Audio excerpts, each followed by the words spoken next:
첫 시간에 말씀드렸던 네이버 카페 있잖아요. CMS 일산 연재관 거기다가 제가 동영상 올리고 있거든요. 그다음에 이제 이어 연결돼서 유튜브로도 이제 볼 수 있으니까 빠지시거나 복습이 필요하신 분들은 꼭 한번 다시 한번 보도록 하세요. 34페이지고요. 지난주에 이제 생물 다양성에 대해서 한번 알아봤는데요. 생물의 다양한 정도를 말하는 거고 크게 이제 세 가지로 분류할 수 있다고 했잖아요. 그래서 생태계 다양성, 그 다음에 종다양성, 그 다음에 유전적 다양성 이렇게 이제 정리할 수 있는데 생태계 다양성은 지난주 말씀드렸듯이 환경에 관련된 것들이고요. 환경이 다양할수록 이제 여러 종류의 예를 들면 뭐 하늘에 사는 동물들, 물에 사는 동물들, 숲에 사는 동물들, 땅에 사는 동물들 뿐만 아니라 여러 가지 식물들, 곤충들 등등등 다양한 생물들이 어울려 살 수 있잖아요. 그 다음에 여러 가지 생물일수록 생물 종 다양성이 다양할수록 생물의 다양한 정도가 다양해지는 당연하게도 그 다음에 한 종에서도 유전적인 다양성에 의해서도 생물 다양성이 커진다고 말씀드렸었고요. 예를 들면 책에서는 무당벌레의 날개에 있는 색깔이라든지 무늬라든지 등등등 있었죠. 얼룩말의 무늬, 고양이의 털 무늬 등등 다양한 정도가 있을 수 있잖아요. 그런 거를 말하는 거고요. 변이라는 용어를 한번 정리해두자고 말씀드렸었고요. 변이는 같은 종의 생물 사이에서 나타나는 특징이 서로 다른 거 돼 있는데 유전자 차이에서 나타나는 유전적 다양성 되겠죠. 제가 방금 말씀드렸던 유전적 다양성에서 뭐 털의 색깔이라든지 깃털의 길이, 색깔, 부리의 두께, 부리의 길이 등등등 뭐 사람으로 치면 머리카락, 색깔, 피부 색깔, 머리카락의 곱슬한 정도, 눈의 색깔 등등등 한 종에서 나타나는 여러 가지 특징들을 말하는 거예요. 변이라고 말씀드렸었고요. 변이가 다양하면 다양할수록 한 생물들이 어떤 특정 환경에서 살아남을 수 있는 환경이 높아지고 그럼 멸종될 위험이 낮아지겠죠. 그래서 변이라는 용어 잘 기억해 주시고요. 그래서 제일 밑에 있는 환경과 변이에서 생물들은 환경에 적응하면서 변이가 다양하게 나타날 수 있다는 거 다양한 예가 있었는데요. 뭐 올드필드 쥐의 털 색깔이라든지 아니면 북극여우, 사막여우, 북극토끼, 사막토끼 이런 식으로 해서 환경에 적응해서 털 색깔이 달라진다든지 말단부가 어떻게 변한다든지 이런 거 말씀드렸죠. 북극여우와 사막여우 예를 한번 들어보면요. 북극 지방에 사는 동물 같은 경우는 당연히 환경적으로 눈이 많다 보니까 털 색깔은 하얗게 될 거고요. 사막여우는 사막 지형에 맞춰서 땅의 색깔에 맞춰서 이제 약간 누르스름하게 노랗게 된다고 말씀드렸었고요. 말단부라는 거는 말단부는 이제 코나 이제 꼬리라든지 아니면은 귀라든지 이런 특정 끝에 있는 부분들을 말씀드리는 거거든요. 이런 말단부들이 추운 지방에 사는 애들은 동글동글해지고 작아져요. 그림에서도 볼 수 있지만 북극여우라든지 북극토끼 같은 애들은 귀가 되게 작아지고요. 코가 되게 작아져. 왜냐면 열을 발산시키는 부위가 작아져야 되기 때문에. 그리고 꼬리 같은 것들이 되게 짧아져요. 사막여우나 사막토끼 이런 애들은 사막 지역에 사는 애들은 이제 열을 많이 발산시켜야 되기 때문에 말단부가 되게 좀 넓어져야 돼요. 그래서 귀가 길어진다든지 코가 얇고 길어진다든지 아니면 꼬리가 길어진다든지 하는 예들이 있었어요. 그래서 환경에 적응해서 변이가 다양해진다. 이런 거 잘 기억해 주시고요. 36페이지에 있는 제일 위에 있는 생물이 다양해지는 과정 해가지고 핀치새라는 새 종류가 있는데 핀치새의 부리가 다양하게 나타난다는 걸 지난주에 한번 말씀드렸었고요. 요 얘는 우리가 이제 고등학교 때도 똑같이 나오거든요. 고등학교 생물 시간에도 생태계라는 학문을 배울 때 똑같은 예가 나오기 때문에 지금부터 잘 익혀두시면 좋을 것 같고요. 갈라파고스 제도라는 섬들이 다양하게 모여있는 곳에서 핀치새라는 한 종류의 새가 부리만 다양하게 변했다는 걸 말씀드리는 건데 섬에 있는 먹이 환경에 따라서 예를 들면 선인장이 많다 그러면은 선인장을 먹으려면은 얇고 부리가 길어져야겠죠. 그리고 과일이 있다 과일에 맞춰서 조금 부리가 커진다든지 씨앗이 많이 있는 지역이다 그러면은 부리가 튼튼해야겠죠. 크고 튼튼해지고 곤충이 많이 사는 지역이야 그러면은 부리는 조금 작아도 되겠죠. 이런 식으로 먹이 환경에 따라서 섬에 있는 먹이 환경에 따라서 부리의 모양이 달라지는데 부리의 모양 이게 변이가 되겠고요. 그래서 변이가 환경에 적응해서 변이가 달라지더라라는 예가 이제 나와 있고요.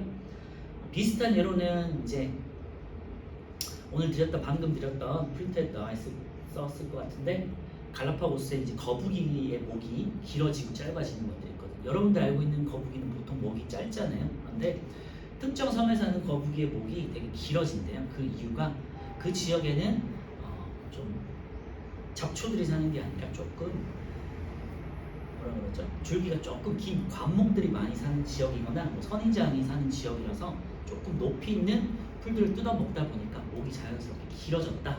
그런 식으로 이제 해석을 하거든요. 그래서 그런 예들도 있고, 그리고 뭐 여러분들 잘 알고 있는 기린 같은 경우도 기린이 예전에는 목의 종류가 되게 다양했다고 해요. 말처럼 짧은 애도 있었고 지금 우리가 알고 있는 기린처럼 되게 긴 애들이 있었는데 점점점 높은 지역에 있는 나뭇잎을 따 먹다 보니까 길어졌다.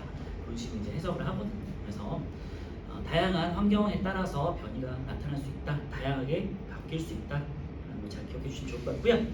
그 다음에 마지막에 36페이지에 있는 종이라는 용어 잘 기억하자고 말씀드렸죠. 생물을 분류하는 단계 중에 종, 속, 과, 목, 각, 문, 개, 종, 속, 과, 목, 각, 문, 개 이제 7개의 단계가 있는데 종이 가장 작은 단계였고요.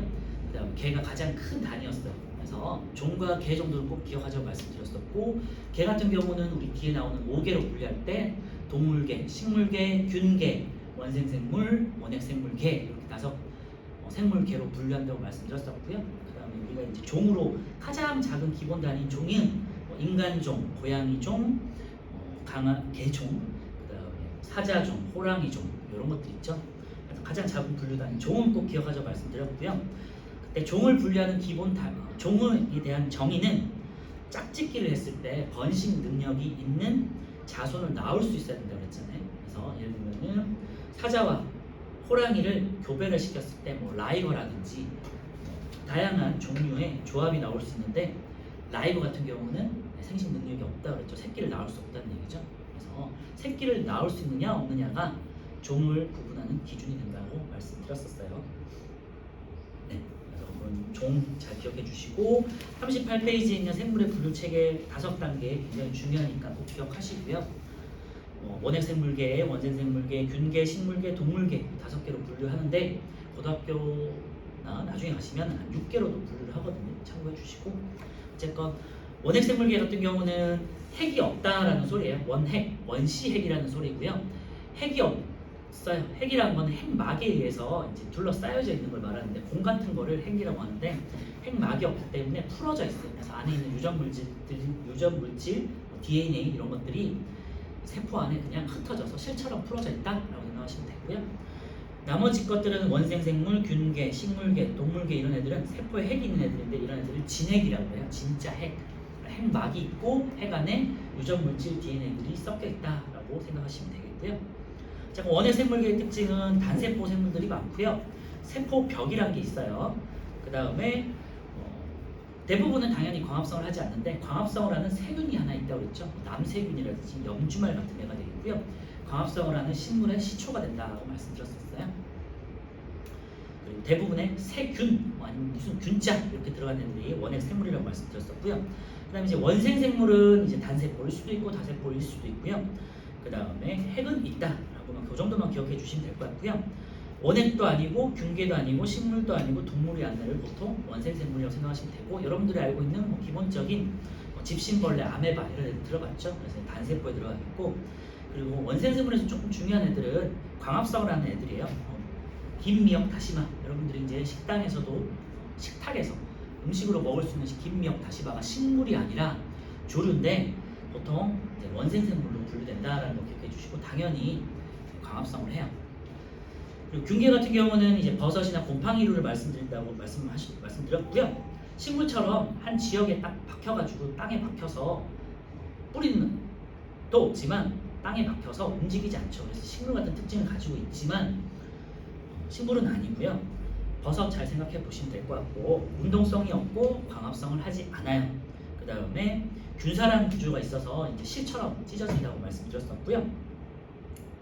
대부분 다세포면서 기관도 가지고 있어요. 이런 정도 기억하시면 될 것 같고요. 그 다음에 세포벽도 있다. 네. 그리고 식물은 뭐 잘 알겠지만 가장 큰 특징은 세포벽이 있고 광합성을 한다는 특징이 되겠고요. 그 다음에 이끼라든지 고사리 같은 애들은 포자로 번식하는 특징이 있고, 나머지 뭐 해바라기, 소나무, 진달래 같은 여러분들 알고 있는 식물들은 씨앗, 종자로 번식하는 특징이 있다. 라는 거 기억해 주시면 될 것 같고요. 동물은 너무 잘 알겠지만 세포벽은 없고요. 그 다음에 운동성이 있죠. 그리고 광합성을 하지 않는다. 이런 특징이 동물의 특징이 되겠죠. 이 정도 기억하시면 될 것 같고, 밑에 있는 5개의 특징 정리 한번 잘 한번 평소에도 보시면서 익혀두시면 좋을 것 같아요. 주로 세포벽하고 광합성의 유무를 잘 보시면 될 것 같아요. 자, 오늘은 48페이지 생물 다양성 보전이 되겠고요. 그래서 앞에서 배웠던 생물이 다양한 정도를 우리가 자연에서 보전하자는 의미가 되겠고요. 그렇게 어려운 단어는 아니에요. 가볍게 한번 정리해보면 생태계 평형에 대한 유지가 나와 있어요. 생물 다양성이 클수록 먹이 그물이 복잡하고 생물이 멸종될 가능성이 낮아지고 생태계 평형이 잘 유지된다는데, 그냥 밑줄만 그어두시고 나중에 한번 다시 한번 읽어보시면 될 것 같아요. 생물 다양성이 크다는 거는 앞에서 말씀드렸지만 환경적인 생태계 다양성, 그 다음에 종 다양성, 그 다음에 한 종에서 나타나는 유전적 다양성에 의해서 생물 다양성이 커진다고 말씀드렸었고요. 먹이 그물이라고 되어 있는데요. 먹이 그물은 예를 들면은 식물을 먹고 사는 초식동물, 초식동물을 먹고 사는 육식동물, 이런 식으로 먹이 단계가 정해져 있잖아요. 그래서 일렬로 이어지는 먹이 단계를 보통 먹이 사슬이라고 하고요.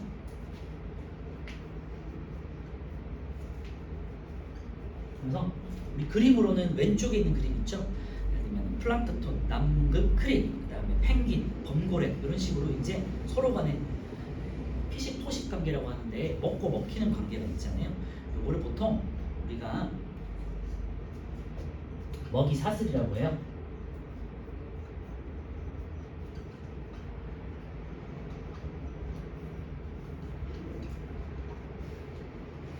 일렬로 쭉 나열된 걸 보통 먹이 사슬, 이 사슬 알죠? 철로 된 사슬 같은 처럼 생물 사이에 먹고 먹히는 일렬로 된 관계를 먹이 사슬이라고 하고요. 이게 다양하게 복잡해진 걸 우리가 먹이 그물이라고 해요.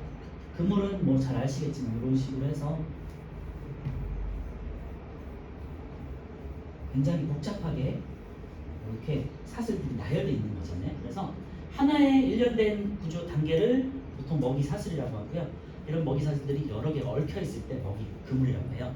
그래서 오른쪽을 보통 이제 먹이 그물이라고 표현하는데 한 단계만 있어도 보통 먹이 그물이라고 표현하기도 해요. 그래서 참고해 주시고, 그래서 왼쪽에 있는 다시 말씀드린 플랑크톤, 크릴, 그 다음에 펭귄, 범고래로 이어지는 이 단순한 먹이 그물 같은 경우는요. 예를 들면은 뭐 남극 크릴이 어떤 이유로 해서 멸종이 됐다. 그러면 펭귄이라든지 범고래가 먹고 살 먹이가 없어지니까 같이 멸종될 위험이 있죠.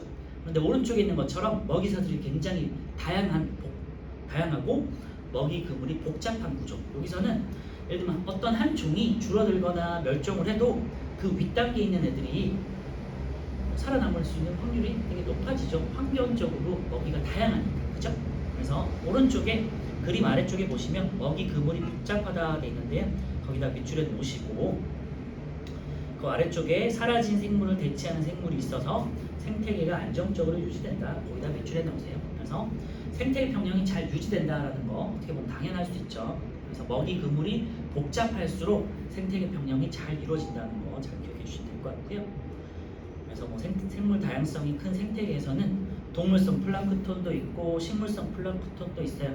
얘네를 먹고 사는 남극 이빨 고기란 것도 있고 남극 은암치란 것도 있고요. 남극 크릴도 있고 또 얘네를 또 먹고 사는 물범이나 펭귄도 있고 그 윗단계 또 여러 가지 더 큰 물범이나 뭐 범고래들이 있겠죠. 이런 식으로 해서 먹고 먹히는 먹이 그물이 복잡할수록 생태계 평형이 잘 이루어질 수 있다. 그래서 한 종이 멸종해도 그 생태계가 다양하게 유지될 수 있다라는 거 말하는 거겠죠. 어렵지 않으니까 오른쪽에 한번 1번하고 2번하고 3번 한번 풀어볼까요?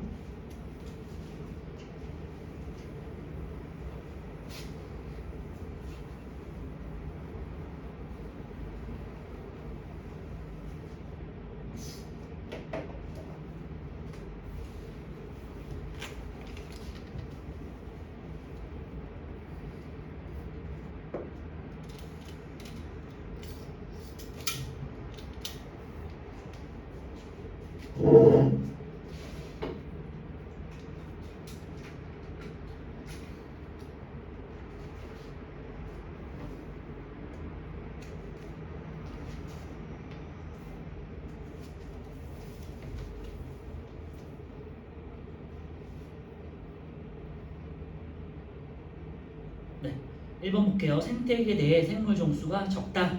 생물 종수가 적어요. 그럼 생물 다양성이 작아지겠죠. 작고 먹이 그물은 단순해지겠죠. 그래서 생태계 평형이 쉽게 깨진다라고 할 수 있겠죠. 생물 다양성이 더 큰 생태계 뭐 당연히 오른쪽에 나아가 되겠고요. 3번 어떤 생태계에서는 아델레이 펭귄이 사라지면 범고래가 코끼리 물범이나 얼룩무늬 물범을 먹고 살아갈 수 있지만 되는데 이거는 당연히 먹이 그물이 복잡한 게 되겠죠. 그래서 나 생태계에서는 펭귄이 사라져도 범고래가 물범이나 얼룩무늬 물범을 먹고 살아갈 수 있지만 가 생태계에서는 펭귄이 사라지면 먹이 그물 자체가 단순하니까요. 범고래는 유일한 먹이가 없어지므로 개체수가 크게 감소할 것이다 라는 게 되겠죠. 그래서 생태계 평형을 유지하기 위해서는 생물 다양성이 커야 되고요. 또 먹이 그물이 복잡해야 되고 그만큼 생물이 다양해야 된다는 거 말씀드릴게요. 그러면 생태계 평형이 잘 유지된다. 자, 왼쪽 아래쪽에 이제 생물 다양성이 주는 혜택 한번 볼게요. 생물이 다양하면 우리가 인간적으로 어떤 혜택을 얻을 수 있는지에 대한 내용이고요. 한번 쭉 읽어보시면 될 것 같아요. 생물에 필요한 재료는 보통 이제 의식주에 대한 내용이에요. 의식주는 잘 아시겠지만 뭐 옷, 그다음 우리가 먹고 사는 거, 그다음에 집 이런 거 말씀드리는 거고요. 식량이나 섬유나 종이, 의약품 등이 보통 이제 생물에서 얻은 자원이라고 되어 있었는데요. 식량 같은 경우는 여러분들이 이제 일상생활에서 많이 접하게 되는 뭐 쌀, 밀가루 이런 것들 있죠. 그래서 벼, 보리, 밀 같은 것들이 있고요. 옥수수라든지 감자라든지 고구마라든지 콩이라든지 이런 것들을 많이 사용하고 있죠. 섬유는 이제 의복의 재료가 되겠고요. 여러분들이 입는 티를 만드는 이제 면 있죠. 목화가 되겠고요. 그리고 비단 같은 경우는 이제 누에고치라는 생물에서 나방 혹은 나비의 새끼가 되겠죠. 그래서 누에고치에서 얻는다, 실을 얻는다는 거 기억해 주시고 양털에서 털을 얻는다든지 이런 이제 가죽이라든지 이런 것들, 동물 가죽 이런 것들도 있죠. 말하는 것도 있어요. 참고해 주시고 그 다음에 뭐 종이 같은 경우는 지금은 좀 다르겠지만 예전 같은 경우는 이제 나무를 이용해서 종이를 많이 만들었었죠. 그래서 당나무라는 것도 있었고요. 파피루스라는 식물에서 종이를 최초로 만들어내기도 하고 그랬었죠. 의약품 한 번만 밑줄에 놓으시면 좋을 것 같고요. 의식주는 여러분들 잘 아는 내용이니까 뭐 충분히 보면 알 것 같고요. 이 중에서도 의약품 정도는 기억해 주시면 될 것 같고요. 의약품의 원료를 최초로 보통은 이제 자연계에서 많이 얻었다는 거죠. 현대에는 이제 실험실에서 많이 만들어낼 수 있겠지만 약품들을 당연히 공장에서도 만들어내잖아요. 근데 예전에는 그 공장이라는 게 있기 전에, 그러니까 실험실이라는 게 있기 전에는요, 자연계에서 많이 얻었는데 어떤 것들이 있느냐 하면 항생제라고 그래가지고 우리가 아플 때 먹는 약이 있잖아요. 약 같은 경우는 이제 푸른 곰팡이라고 해가지고 페니실린이라는 이름으로 이제 푸른 곰팡이가 세균들을 죽이는 물질들이 있거든요. 요거를 이제 배양해서 만든 게 페니실린이라는 항생제가 되겠고요. 그래서 거기다가 한번 밑줄에 넣으세요. 요거 앞으로 많이 보게 될 내용이고요. 굉장히 중요하니까 푸른 곰팡이에서 나오는 페니실린 항생제라는 우리 세균을 죽이는 약이 있잖아요. 여러분들 아플 때 먹는 거, 감기 걸리면 먹는 약 있죠. 항생제의 원료가 된다는 밑줄에 놓으시고요. 보통 페니실린이라고 해요. 참고해 주시면 될 것 같고요. 페니실린 이렇게 써 놓으시면 될 것 같고,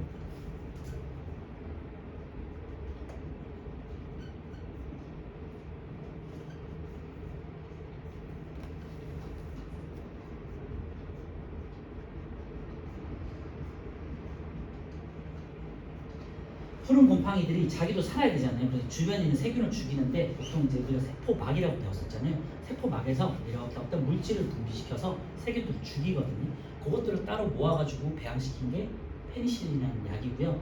요거를 개발한 계기는 1차 세계대전 때 부상자들이 많이 되게 생겼잖아요. 부상도 많이 생기고 사망자들도 많이 생겼는데 그때 이제 사람들을 조금 구하기 위해서 항생제를 개발한 게 이제 페니실린이었고요.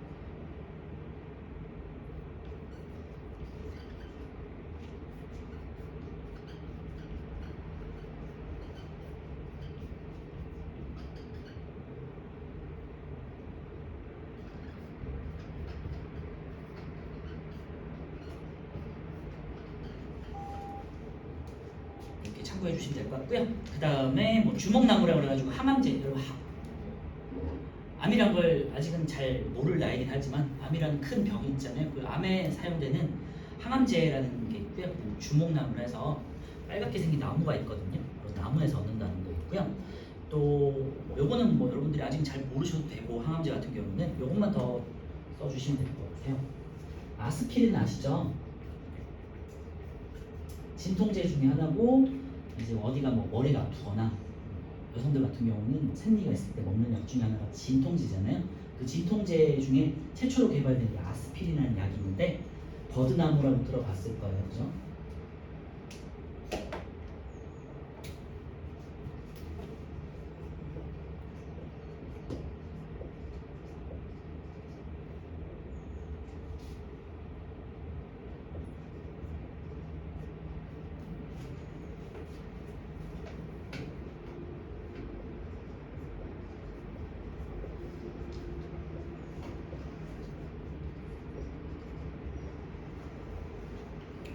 아스피린은 버드나무에서 추출을 하고요. 버드나무를 추출한 다음에 역사적으로 최초의 합성 의약품이에요. 그래서 의약품으로 최초로 만들어낸 게, 자연을 통해 가지고 최초로 만들어낸 의약품이 아스피린이에요. 그래서 진통제 바르는 거고요. 그래서 아스피린하고 페니실린 정도는 꼭 기억해 주시면 좋을 것 같아요. 항암제는 뭐 여러분들이 뭐 아직은 알 것까지는 아니고요. 그래도 뭐 이런 게 있구나, 주목나무란 거에서 항암제를 개발했구나 정도만 기억하시면 될 것 같고요. 그래서 생활로부터 뭐 의식주뿐만 아니라 이런 의약품들도 많이 개발하게 되었다라는 거 기억해 주시고, 두 번째 산업용 재료나 아이디어 한번 보면요, 생물의 생김새나 생활 모습을 보고 아이디어를 얻어서 유용한 톡을 발견하였다 되는데요, 보통은 생물의 기능적인 면을 참고해서 개발하게 되는 거고요. 뭐 예를 보시면 여러분들 너무 잘 알고 있는 내용들이에요.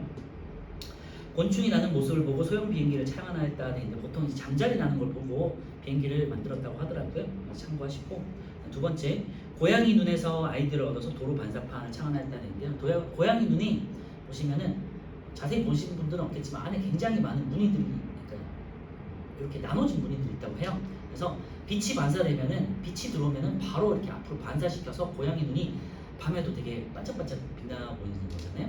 그걸 이용해가지고 도로 반사판이라고 창안하였다는 거고요. 보통 이제 전반사라고 해가지고 들어온 빛이 바로 들어왔던 곳으로 나가는 거를 우리가 전반사라고 하는데,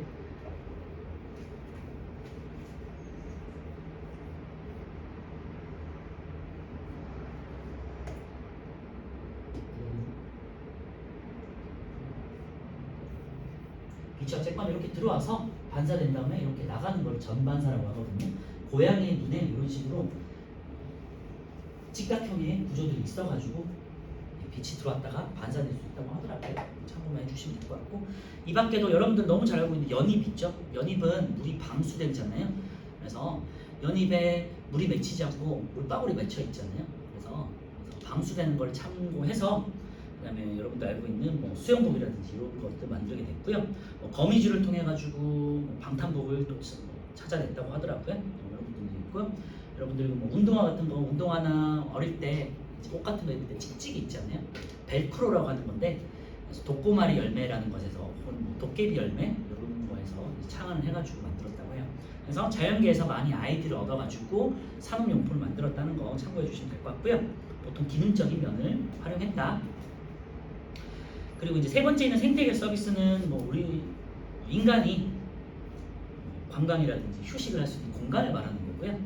예를 들면은 뭐 맑은 공기, 깨끗한 물, 비옥한 토양 등을 제공해서 울충한 숲을 통해서 우리가 이제 대기의 이산탄소를 흡수하고 생물에 필요한 산소를 공급한다라는 거 참고해 주시고요.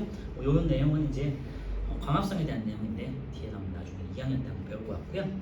휴식과 여가 활동을 위한 공간, 뭐 휴양림이라든지 생태 공간이라든지, 여러분들 국립공원이라든지 뭐 강가에 놀러 간다든지 이런 것들 있잖아요. 그래서 관광 자원이라든지 휴식 공간이 된다는 거 참고해 주시면 될 것 같고요.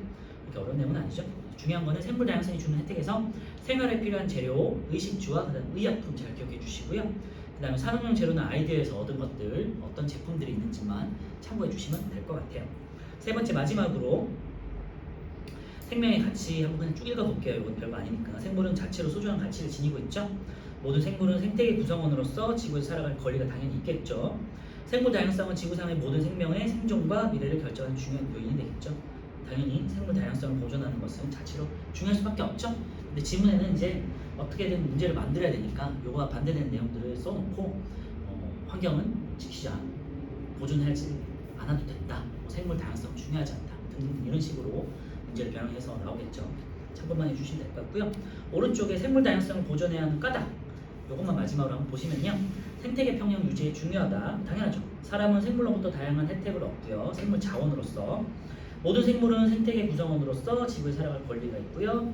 모든 생물의 생존과 미래를 결정하는 중요한 요인이 되겠죠. 그리고 지구 환경을 보존해야 된다. 그런 어떻게 보면 당연한 내용들이니까 참고해 주시고 네, 오른쪽에 4번 한번 풀어볼까요?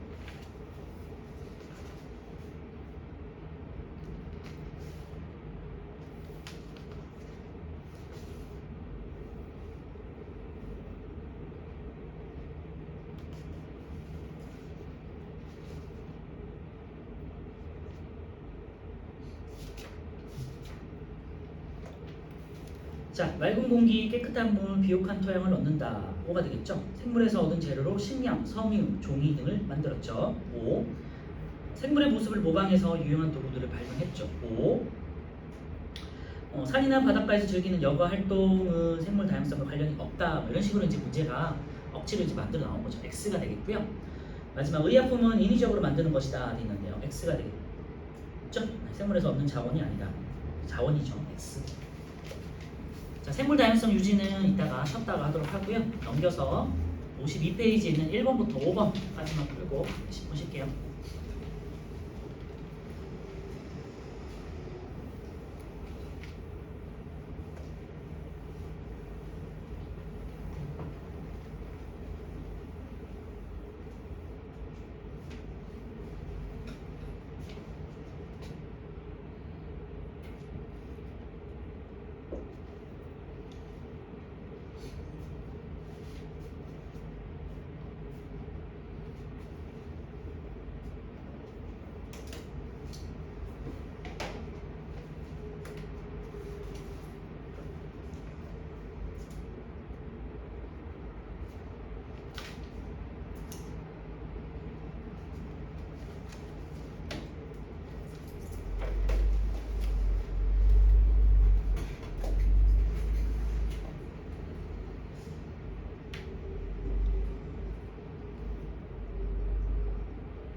어렵지 않죠? 1번 생물 다양성에 대한 설명을 옳은 것 있는데요.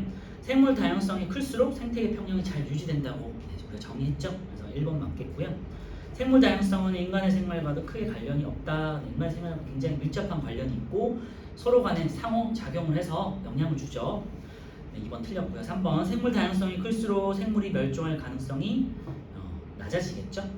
생물 다양성을 유지하기 위해서는 외래종을 많이 들여와야 한다. 되는데요. 당연히 외래종은 뭐 이따가 두 번째 시간에 하겠지만 외래종이라는 건 알고 있죠? 토종에 비해서 굉장히 사납고 번식력이 크기 때문에 토종 생물들을 많이 해치는 역할을 하거든요. 해하는 역할을 하기 때문에 외래종은 피해야겠죠.